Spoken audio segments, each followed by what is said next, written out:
Well, welcome. Good afternoon here in London. Good evening, points east. Good morning, points west. It's my great pleasure to welcome you to this event on nuclear weapons and climate change, an intergenerational dialogue in commemoration of the International Day Against Nuclear Tests. I want to particularly thank His Excellency Erlan Idrisov for hosting today's event, to Alan Ware, Nino and the rest of the team at PNND in putting this very important event together. Your Excellencies, my Lords, ladies and gentlemen, it behooves me to give a few introductory remarks as required by Alan in a short email. He sent me an email this morning and said, you have no more than 30 seconds and will you cover these following 60 points in your remarks? So I will do my best to meet that requirement. It's very important, I think, that we commend and are thankful to the leadership of Kazakhstan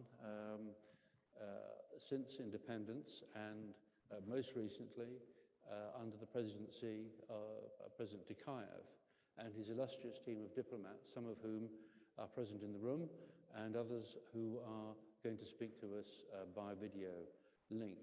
Their leadership on the issue of nuclear testing is, of course, born out of the tragic reality of generations of Kazakhs who've been victims of nuclear testing. And I think in that regard is why we have compatriots from the Pacific and other parts of the world who similarly have suffered ongoing consequences of explosive nuclear testing.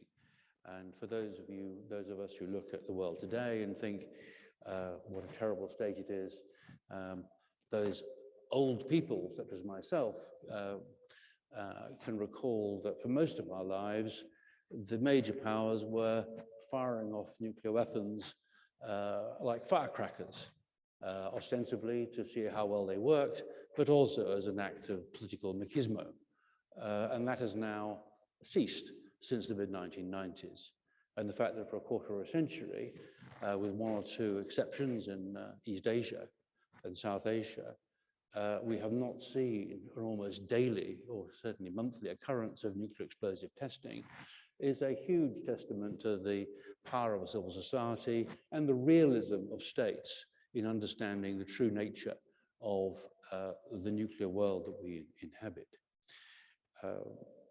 I'm honored personally and collectively at SOAS and the Center for International Studies and Diplomacy, which I lead, that Kazakhstan has chosen to partner with us in a number of activities on our initiative on what we call the strategic concept for the removal of arms and proliferation, or SCRAP for short. The linkage that this meeting will have and show between climate chaos and nuclear weapons is important at many levels, but I would share with you the thought that the SCRAP concept and zero nuclear weapons is an equivalent of the goal of zero carbon. We're not going to get there tomorrow, but it is our realistic, practical necessity that we get there as fast as possible. In SCRAP, we embody, I think, the sometimes forgotten humanitarian traditions of global gun control, going back to the feminist movement or in the middle of the carnage of the First World War, and since the World Wars, the objective of general disarmament as a core of the developing world and the non-aligned movement. Now, as I was discussing with colleagues before we sat down, the question of realism rears its head. Well, realism is, of course, to be seen today in the vast inventory of so-called conventional weapons left behind by the United States in Afghanistan and now in the hands of the enemies of the West. There, I think, could be no greater example at the present time of the folly of the militarized approach in seeing that supplying huge quantities of modern technology is actually counterproductive in many, many instances. And of course, we're not only marking the day against nuclear testing, but as we can't avoid noticing, we, as I was alluding to, are marking the 20th anniversary of 9/11. Now, without wanting to take us down too much of a side path, I personally find it remarkable how difficult it is in the West to acknowledge even the question that, frankly, what we are seeing is at last United States escaping from the trap that bin Laden set it on 9/11 to lure the Americans into Central Asia to be defeated as the Russians had been. That, I think, is the deep reality of the last 20 years. But sadly, the Western strategic ego cannot deal with that even as a question. And we are left then with the debris of 20 years of further war, the debris of huge weapons accumulations. And behind that, of course, a neglect of both the objective threat of nuclear weapons and their use and misuse, the naive assumption that we can continue to spend $2 trillion a year on weapons and not have war. A challenge, I think, for the realists, that they tell us how nasty and horrible the world is, but somehow it is not so nasty and horrible will ever actually be a war, just so long as we provide more weapons. And on the other hand, of course, a comparable industrial argument that we can carry on churning out CO2 and continue with civilization as we've experienced it so far.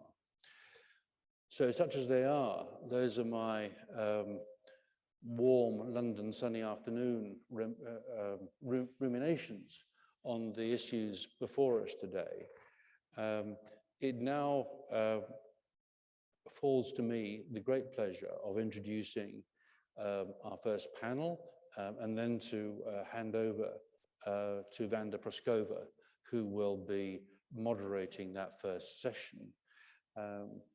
The third speaker on that panel is, I would like to say, friend, certainly an old colleague, David Haney, with whom we've worked on these issues since his retirement from august career for the British Foreign Service, which included both representing the United Kingdom as permanent representative to the European Union, and also as British permanent representative to the United Nations. And he will be the third speaker on the panel.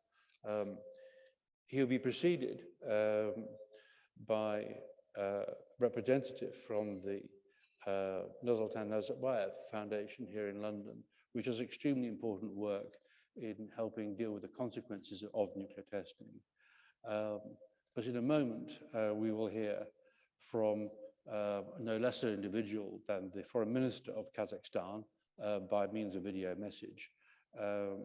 And his formal bio, as I said, you can read, but he, along with his president, has an illustrious record in the service of his country internationally. Does not come, perhaps, as we see in our country, from some unrelated field to run the ministry, but comes from with a lifetime of expertise. I'm delighted by coincidence to note that his service included the Vatican City-State, which you may draw on, because at SOAS and SCRAP we have a new partnership with the Vatican, which you can see on our website.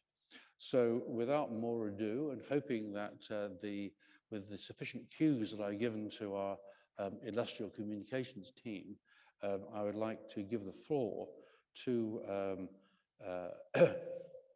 Vanda and to hear from the Foreign Minister of Kazakhstan himself.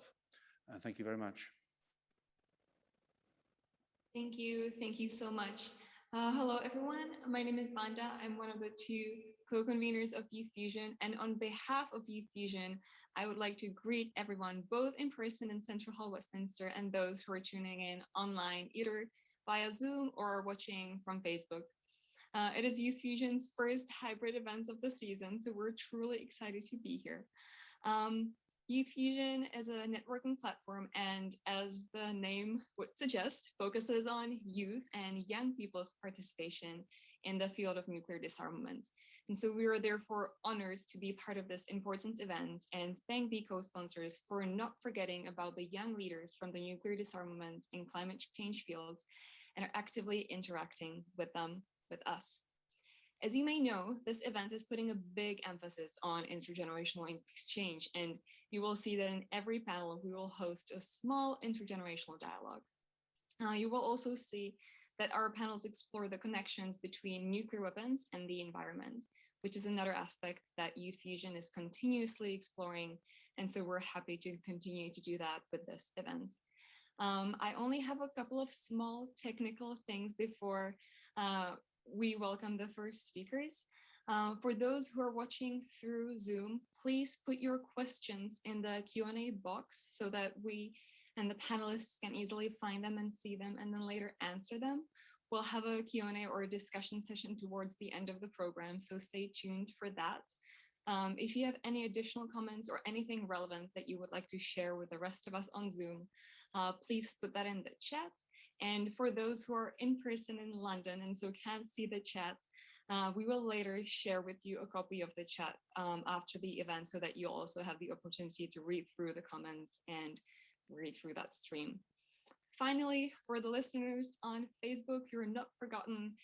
If you also have any questions, please put them in the comments section again so that we can find them and have them answered. So again, on behalf of Youth Fusion, thank you everyone for being here, for commemorating the International Day Against Nuclear Tests, and for not forgetting about the links between nuclear weapons and climate change, the two existential threats to humanity. So back to you, Dan, and the welcome messages. I believe the first one is the Deputy Prime Minister, Minister of Foreign Affairs of Kazakhstan, tuning in via video message. Prepared to do that, David? Yes, of course. Delighted. Well, not for the first time in his career, David Haney is coming to the rescue, but I imagine that in the past, the emergencies have been perhaps rather greater than this one. David, the floor is yours. Well, thank you, Dan, very much. And I would like to begin by thanking the government of Kazakhstan and the several other organizations who helped to set up this conference for taking a remarkably timely initiative. Nuclear weapons and climate change are two of the great challenges facing the international community. I nearly said the two challenges facing us, but given the continuing pandemic, that would have been to invite ridicule. But those two, the two that I have talked about, nuclear weapons and climate change, are the great medium to long-term challenges, and our success or lack of it in mastering them will be with us for far longer than the pandemic and its aftermath. Timely too, I would say, because today marks the International Day Against Nuclear Testing. The good news, of course, on that issue is that we do now have a de facto moratorium on nuclear testing observed by all except North Korea. The less good news, you could say it's the bad news, is that it is not a de jure binding international treaty subscribed to worldwide. So it remains fragile and vulnerable.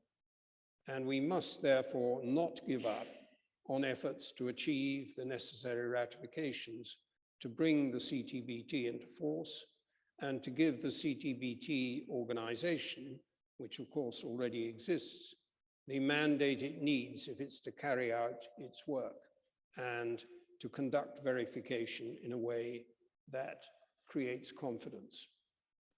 It's also not only good timing, but good place, because this Westminster Hall, where some of us are gathered and others are listening in, was the venue 75 years ago for the first ever meeting of the United Nations General Assembly. Who would have bet then that the UN would still be there, functioning, however imperfectly, in 2021? After all, its predecessor, the League of Nations, survived for a mere 20 years. And I'm delighted too to note, as I came through this afternoon, that one of the objects of my endeavors in recent months, which has been to get the small patch of grass outside here called UN Green, is now marked by a nice plaque saying UN Green. And all I can tell you, all I can advise you, is that if you want to take on a real challenge, unlike getting rid of nuclear weapons or stopping climate change, then changing the name of a London street is a good place to start, because it is not an easy thing to do. Took about 15 years. Now, this time last year, not many people would have stated with absolute confidence that the prospects for nuclear arms control and disarmament would have improved by now in September, not continued to erode as they had done for a number of years.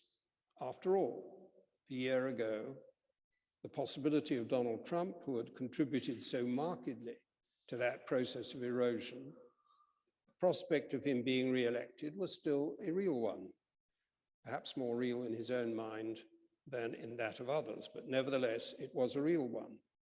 And the New START treaty, limiting US and Russian strategic weapons, was due to expire in February of this year. In the event, President Biden was elected, as you all know, and New START has been extended for another 5 years. So we have gained a breathing space, but it is no more than that. And damage done by what occurred in the previous period, the demise of the Intermediate Nuclear Forces Treaty, the demise of the Open Skies Treaty, remains, as does the continuing challenge to the Nuclear Non-Proliferation Treaty by the nuclear programs of North Korea and Iran. So what need to be the priorities in the years ahead? Well, a successor to New START has, of course, to be negotiated in that 5-year period. And it is surely in the interest of all of us, although it's not a matter for our decision because it's a bilateral treaty, that the cap on US and Russian strategic weapons is set at a lower level than the current level, which is way beyond what is needed to provide effective deterrence. And that level which is unnecessarily high, is in the current treaty. And reducing it, although it would not remove the threat and risk from nuclear weapons, would be seen as a major step in the right direction. Then the agreement which the P5+1 negotiated with Iran, known as the JCPOA, hangs by a thread still. And many would suggest that that thread is a very thin one. It's surely crucially important that the ongoing talks in Vienna do lead to the US returning to the agreement and to Iran reversing its departures from its terms. And a resumption of the long-stalled negotiations for a fissile material cutoff treaty, in theory accepted by all the recognized nuclear powers, would be another big step forward. Most importantly of all, perhaps, we do need to see the engagement of a dialogue on strategic stability between the 5 recognized nuclear weapon states. The P5, as they are known, agreed to this dialogue in the context of the twice postponed Nuclear Non-Proliferation Review Conference. But so far, like that conference, it has not taken place. The conference is now being rescheduled, probably for January 2022, And so it is high time, I would suggest, to engage that dialogue.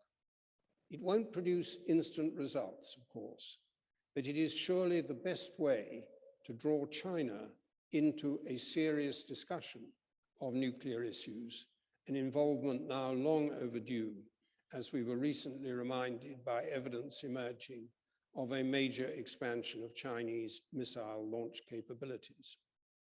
And if that dialogue were to open up space for another look at the concept of no first use, and at the undertakings by nuclear weapon states not to use those weapons against any signatories of the Nuclear Non-Proliferation Treaty in good standing, that would be hugely valuable. And if other weapons possessors, such as India and Pakistan, could be involved in such dialogues, that would be even better. This sort of approach could well help to avoid another failed NPT review conference when it does take place. The other great challenge which we're looking at today is climate change, with the crucial COP26 conference in Glasgow just a few weeks away.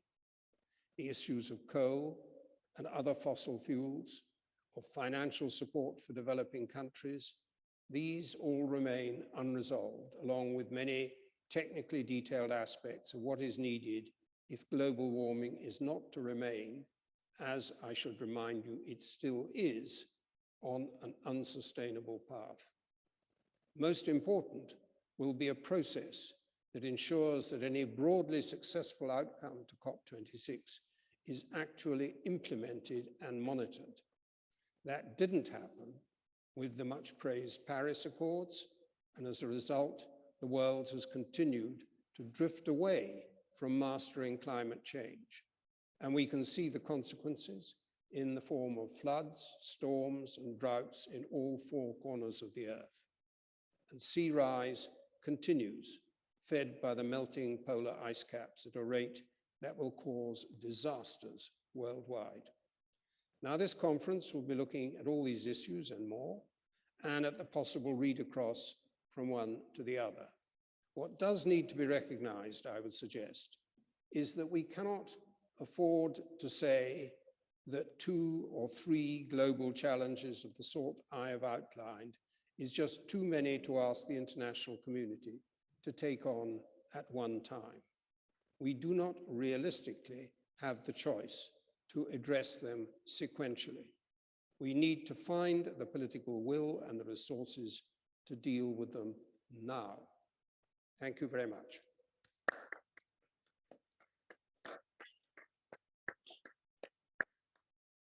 David, thank you so much for that erudite tour d'horizon. Over to you, Vanda, and hopefully to Kazakhstan. Thank you, and thank you again, Lord Haney, for stepping in and saving the situation, but also for introducing the different subtopics and sort of setting the mood of this whole conference today. So hopefully we've managed to deal with our technical glitches. So I'll again welcome the Deputy Prime Minister and the Minister of Foreign Affairs of Kazakhstan, Mr. Mukhtar Berdi. Dear ladies and gentlemen, dear friends, around this time each year, the world commemorates the International Day Against Nuclear Tests. It was instituted by the General Assembly through the anonymous adoption of its resolution on 9 December 2009 at the initiative of Kazakhstan. The historic decision of the first president of Kazakhstan, Nursultan Nazarbayev, to shut down the Semipalatinsk test site was taken exactly 30 years ago by the will of the people of our country. Later, other testing sites in various parts of the world were closed and silenced. Thus, my country's resolute example was supported throughout the world and became a global movement. Kazakhstan has experienced all the devastating horrors of nuclear explosions detonated at the Semipalatinsk test site. For 40 years, 456 explosions were conducted, which caused immense suffering for 1.5 million of my fellow citizens. After gaining independence in 1991, Kazakhstan made a voluntary choice in favor of abandoning the world's fourth most powerful arsenal of nuclear weapons. It consisted of over 110 ballistic missiles with 1,200 warheads capable of reaching any points on the Earth. Another historic development has been the establishment of the Central Asian zone free of nuclear weapons, the first one in the Northern Hemisphere. The treaty was signed in September 2009 in Semipalatinsk and therefore bears the name the Semipalatinsk Treaty. It marks its 15th anniversary this year. The creation of this nuclear weapon-free zone has been the result of the collective efforts of all 5 Central Asian states in their common desire to provide security, stability, and peace in the region. Through this measure, they also intended to address environmental concerns and create the necessary conditions for regional development and stability. The President of Kazakhstan, Kassym-Jomart Tokayev, as a passionate supporter and advocate of global nuclear disarmament, focused on this initiative in his last speech at the UN General Assembly in 2020. He believed that legally binding negative security assurance should be given to every non-nuclear weapon state. That is why he urged all permanent 5 countries to ratify their respective protocols to the nuclear weapon-free zone treaties, including the Semipalatinsk Treaty. In 2015, Kazakhstan initiated the Universal Declaration on Achieving a World Free of Nuclear Weapons, which was supported by most of the UN member states. This concept document sets forth the determination of all countries, organizations, and civil society to move towards a world free of nuclear weapons. The corresponding UN General Assembly resolution, first adopted in December 2015, was reaffirmed in 2018 and will be updated again this year. We therefore look forward to the consistent support of the international community. I would like to stress that Kazakhstan is a member of all fundamental international treaties on nuclear disarmament and non-proliferation, including the most recent treaty on the prohibition of nuclear weapons, which entered into force in January 2021. The treaty represents a new reality and makes nuclear weapons illegal. We call upon all states to join the TPNW. Every effort needs to be made to ensure the entry into force also the Comprehensive Nuclear Test Ban Treaty and to preserve its place in the international security architecture. In this regard, we appeal to all remaining states to sign and ratify the treaty at an early date in order to accelerate the completion of their ratification processes. Dear friends, at a time when the world is challenged with the formidable threat and spread of the COVID-19 pandemic, together with the large-scale armed conflicts that confront us, we are convinced that the world must take decisive steps toward disarmament. We can lift the threat of global war if we activate the process of nuclear disarmament, eliminate conflicts, and set out a new development trend. Only through common efforts can we build a safe, sustainable, and peaceful future. We have to act together to use our combined political will, potential, and synergies. In conclusion, I would like to once again encourage you to share information on the consequences of nuclear testing and engage in activities for nuclear weapons-free world. We need to make sure that no one else anywhere in this world suffers devastating effects of nuclear explosions. Now is the time to take action. It's indeed our moral obligation to ensure a safe and secure world for our future generation. And thank you for your attention. We thank the Deputy Prime Minister for such an encouraging welcome message. The second introductory comments will come from the Deputy Executive Director of the Nursultan Nazarbayev Foundation, the co-sponsor organization of this event, Mr. Alkay Morgulanuli.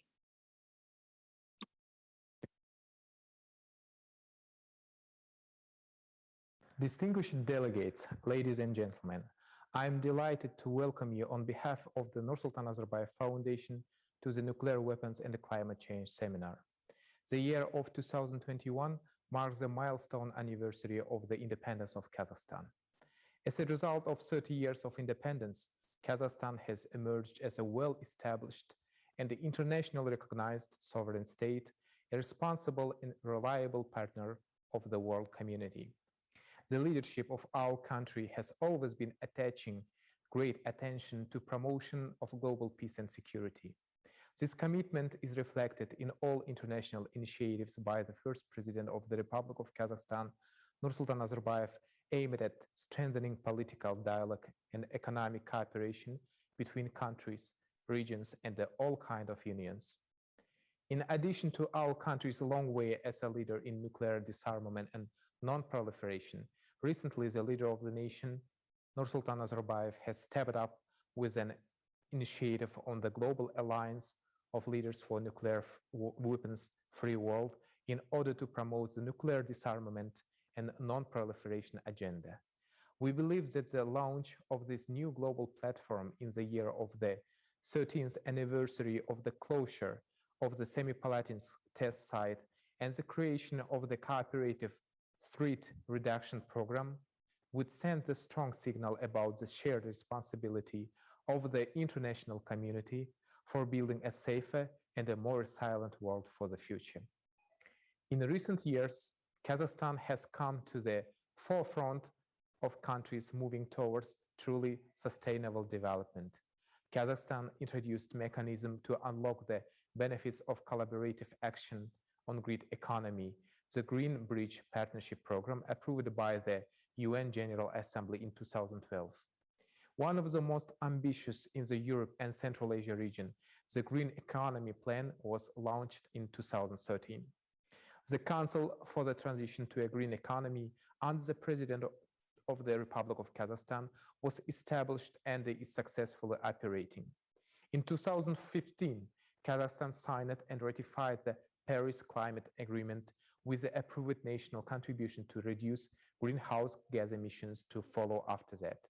As the world currently experiences the effects of a pandemic, we have realized how closely the world is interconnected, and we have learned that international cooperation is the best way to overcome the global crisis. I am determined that as this seminar begins, more networks will be built to further promote peace, security, and sustainable development. I wish you all great success in this meeting and in the work ahead. Thank you.